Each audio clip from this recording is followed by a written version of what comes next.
Hello guys, mayong buntag. So nanapod ko kanta nga i-play sa piano, original nga komposisyon sa pang liturgical music sa simbahan Katoliko, pang misa.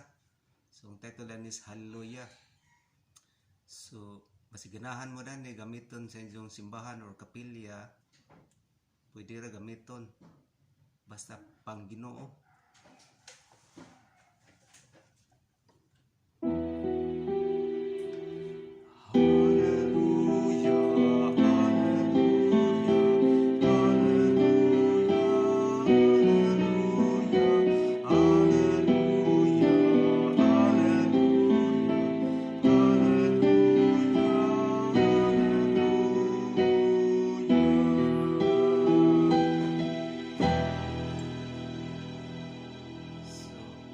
Masiganahan mo na to guys, pwede ra gamiton para sa inyong simbahan o sa kapilya para sa Ginoo.